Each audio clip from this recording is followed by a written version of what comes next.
अस्सलामुअलैकुम ख़वातीन व हज़रात, उम्मीद करता हूँ आप सब लोग खैरियत से होंगे। मैं भूल गया नक्शो नगारे रुखे दुनिया। मैं भूल गया नक्शो नगारे रुखे दुनिया। सूरत जो मेरे सामने आई तेरे दर की।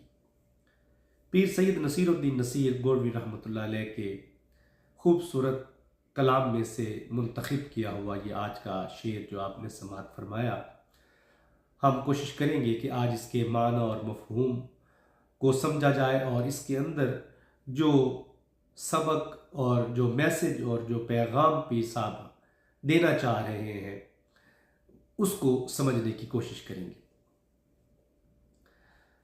इस शेर के अंदर जो नक्श व नगार ये दो लफ्ज़ इस्तेमाल हुए हैं, दरअसल ये दोनों अल्फाज मुख्तलिफ ज़बानों से अख़ज़ किए गए हैं। नक्श जो लफ्ज़ है ये अरबी ज़बान का लफ्ज़ है और नगार जो है इसका ताल्लुक़ फ़ारसी ज़बान से है।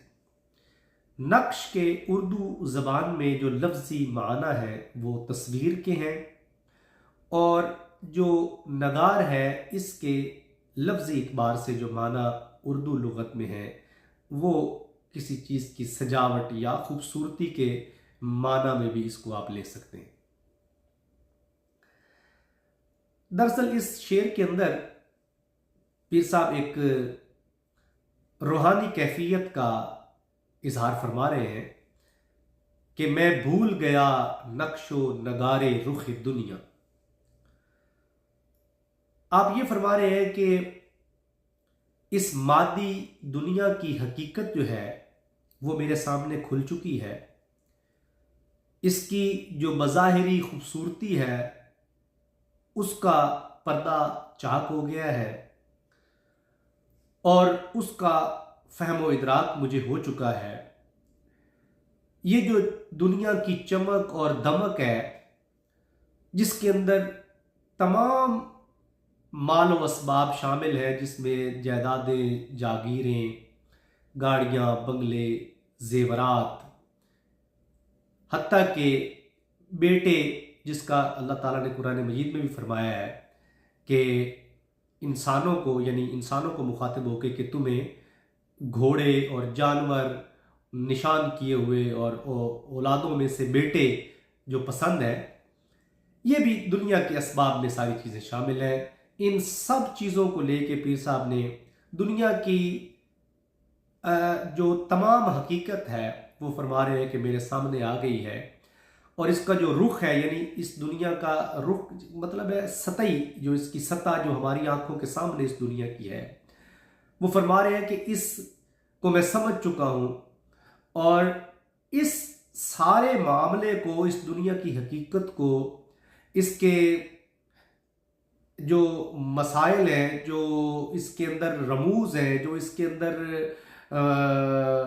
खूबसूरती जो इंसान को ललचाए हुए है, जो आंखों का धोखा है, ये सारी चीज़ें समझने में मेरी जिस चीज़ ने मदद की है वो फरमा रहे हैं कि ये नबी अलैहिस्सलातु वस्सलाम का दर है। सूरत जो मेरे सामने आई तेरे दर की। दरअसल आप ये फरमा रहे हैं कि मेरा जो ताल्लुक़ है इस मादी और इस घटिया दुनिया से कट गया है और इससे ताल्लुक़ कट के मेरा जो ताल्लुक़ है वो या रसूलल्लाह आपके दर से जुड़ गया है। सूरत जो मेरे सामने आई तेरे दर की।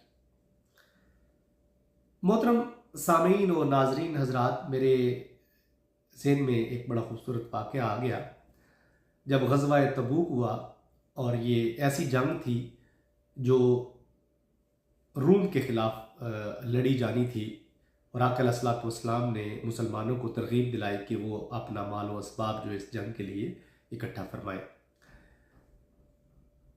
इस वक़्त खजूरें पकी हुई थीं, अभी ये फसल उतरी नहीं थी, गर्मी का शदीद मौसम था और इस सूरत हाल में मुसलमान जो थे वो माली मुश्किलात का शिकार थे। जब इस बात का हज़रत उमर रज़ी अल्लाह ताला अन्हु को पता चला तो आपने दिल में ये ख्याल फरमाया कि आज मैं हज़रत अबू बकर सदीक रज़ी अल्लाह ताला अन्हु से सबकत ले जाऊंगा और मैं ज़्यादा से ज़्यादा माल आप सल्लल्लाहु अलैहि वसल्लम की खिदमत में पेश करने वाला बन जाऊंगा।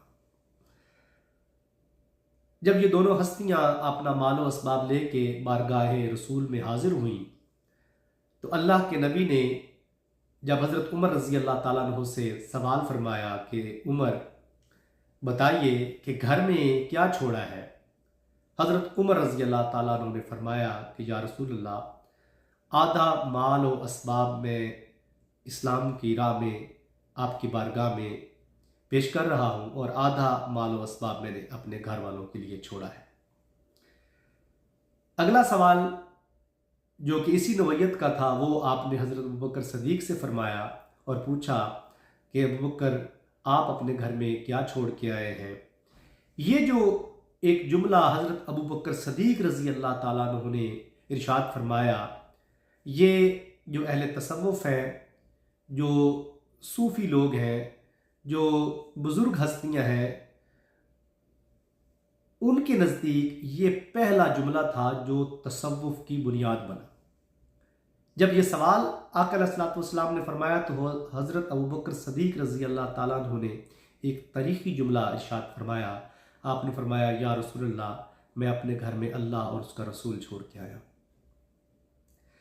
यानी इससे मुराद ये है कि उन्होंने तर्क दुनिया किया, दुनिया के तमाम असबाब, क्योंकि वो जानते थे कि असल जो हकीकत है वो दुनिया की कुछ और है।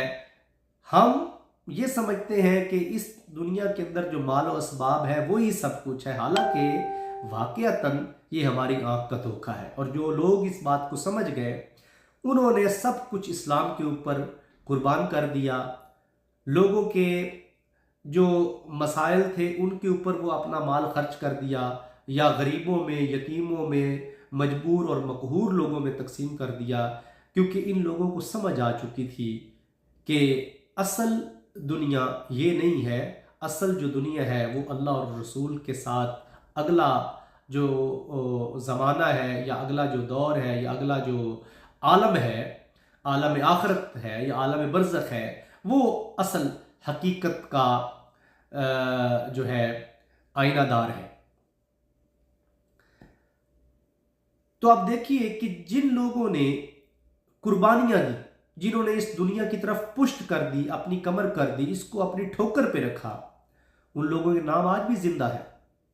जब जब आका अलैहिस्सलातु वस्सलाम के ज़माने से लेके अब तक जिसने जितना जितना इस दुनिया से किनारा किया है और जितना इस दुनिया को अपने लिए जहर समझा है, अपने से दूर रखा है, वो लोग उतने ही इस दुनिया में आज भी हमारे मुख्तलिफ जुमलों में, अल्फाज में, रिवायात में, वाक़यात में वो आज भी जिंदा हो जावेद है। जैसे कि हज़रत अबू बकर सदीक का जिक्र मैंने अर्ज़ किया। अब उसकी दूसरी मिसाल अगर आप लें उसके बरक्स कि मेरे समेत आप सारे जो मेरे सुनने वाले सामीन हजरात हैं, शायद किसी को पता हो कि उस वक्त जो रोम का बादशाह था उसका नाम क्या था, वो उसका क्या हस्ब व नसब था, उसकी कब्र कहां पे है, वो कहां पे दफन है, या जो शाह ईरान था उसका कोई हसब नसब कोई पता, हालांकि ये उस वक्त दुनिया की सुपर पावर थी। तो पता ये चला कि मालो असबाब, इस दुनिया के पीछे भागना, ये इंसान को जिंदा व जावेद नहीं करता। जिंदा व जावेद वही लोग हुए और वही लोग रहेंगे जिन्होंने इस दुनिया से किनारा कर लिया, इस दुनिया को अपनी ठोकर पे रखा, इस दुनिया को एक मुर्दार की तरह जाना और समझा। जिस तरह पीर साहब ने फरमाया है कि मैं भूल गया नक्शो नगारे रुखे दुनिया, सूरत जो तेरे दर की, सूरत जो मेरे सामने आई तेरे दर की। मोहतरम सामीन, अल्लाह तबारक व तआला करे कि हमें इन अशार को समझने की सही तौफीक अता फरमाए और हमारे मामलात को दुरुस्त फरमाए। अस्सलामु अलैकुम व रहमतुल्लाहि व बरकातहू।